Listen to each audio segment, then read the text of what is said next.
తిరుమల కల్తీ నెయ్యి వ్యవహారంలో అరెస్టులు జరిగింది టెండర్ల ఉల్లంఘన మీద తప్ప లడ్డూ ప్రసాదంలో కల్తీ నెయ్యి కలిసిందనేది ఆధారాలు లేని ఆరోపణ అనే విషయాన్ని చాలా స్పష్టంగా తెలుసుకోవాలని మనవి చేస్తున్నాను. ఎందుకంటే ఈ వార్తలన్నీ చూస్తుంటే చంద్రబాబు నాయుడు గారు ఏదైతే తెలివి తక్కువగా ఆరోపణ చేశాడో, తెలివి ఎక్కువ ఆరోపణ చేశాడో, లడ్డూ ప్రసాదంలోనే నూనె అంటే పంది నూనె, పంది కొవ్వు ఇలాంటి జంతువులు కొవ్వు కలిసిందని ఆరోపణ చేసి ఇరుక్కుపోయాడు. ఇవాళ ఏం చేయాలో అర్థం కానటువంటి పరిస్థితుల్లో ఆయన రకరకాల విన్యాసాలు చేస్తున్నాడు. ఎలా బయటపడాలి ఏమిటి అనే దాని మీద. దానిలో భాగంగానే ఈనాడు, ఆంధ్రజ్యోతి వార్తలు రాసేటటువంటి కార్యక్రమాలు చేస్తున్నారు.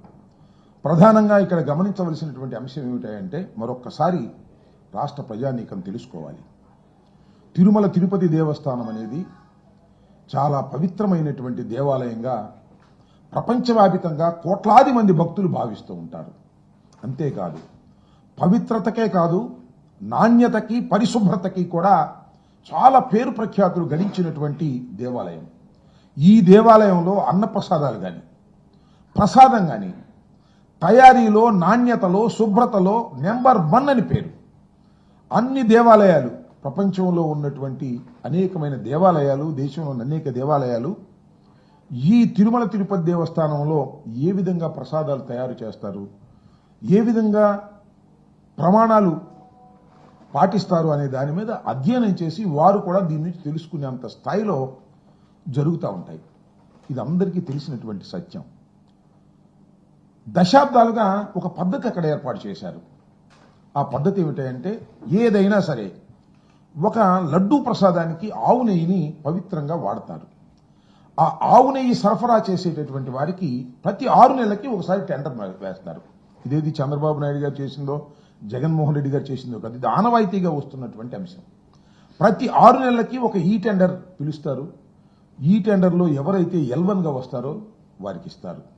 ఇచ్చిన తర్వాత వారు సరఫరా చేసేటటువంటి నెయ్యిని పరిశీలన చేస్తారు, టెస్ట్ చేస్తారు. దాని నుంచి శాంపిల్స్ తీస్తారు. శాంపిల్స్ తీసి 3 టెస్టులు చేస్తారు.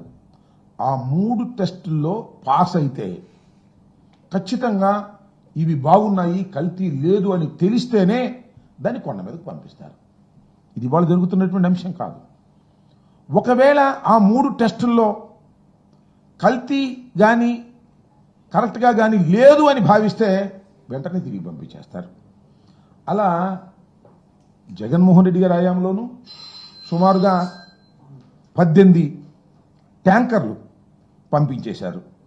అలాగే చంద్రబాబు నాయుడు గారి టైంలో కూడా 2014-19లో కూడా నాణ్యత లోపించింది, టెస్టుల్లో సరిగా లేదు అని భావించినప్పుడు వాళ్ళు కూడా పంపించారు. ఇదేం కొత్త కాదు.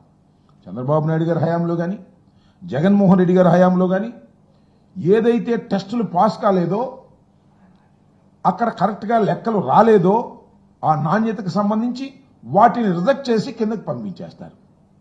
ఏదైతే నాణ్యత బాగుందనేది వచ్చిందో వాటిని మాత్రమే అన్న ప్రసాదాలకు వాడతారు. ఎక్కడ ఇంకా కల్తీ కలిసే అవకాశమే లేదు. ఈ టెస్టులన్నీ పాస్ అయిన నెయ్యినే వాడినప్పుడు ఇక లడ్డూ ప్రసాదంలో కల్తీ కలిగే అవకాశమే లేదు అనేది అందరికీ తెలిసినటువంటి సత్యం. ఇవాళ చంద్రబాబు నాయుడు గారు అధికారంలోకి వచ్చారు. జూన్ 4వ తారీఖున ఫలితాలు వచ్చాయి.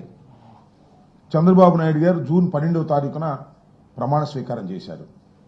జగన్మోహన్ రెడ్డి గారు హయాంలో ఉండంగానే రొటీన్గా వచ్చినటువంటి టెండర్స్లో టెండర్లు ఫైనలైజ్ అయ్యాయి. ఆ టెండర్లు ఫైనలైజ్ అయింది ఏఆర్ సప్లైకి సంబంధించినటువంటి వాళ్ళు సప్లై ఇవ్వడానికి టెండర్ ఫైనలైజ్ అయింది. వాళ్ళు సప్లై ఎప్పటి నుంచి చేయటం మొదలెట్టారు అంటే జూన్ 12, 21, 25, 4 ఇవన్నీ కూడా చంద్రబాబు నాయుడు గారు ముఖ్యమంత్రి అయిన తరువాత మాత్రమే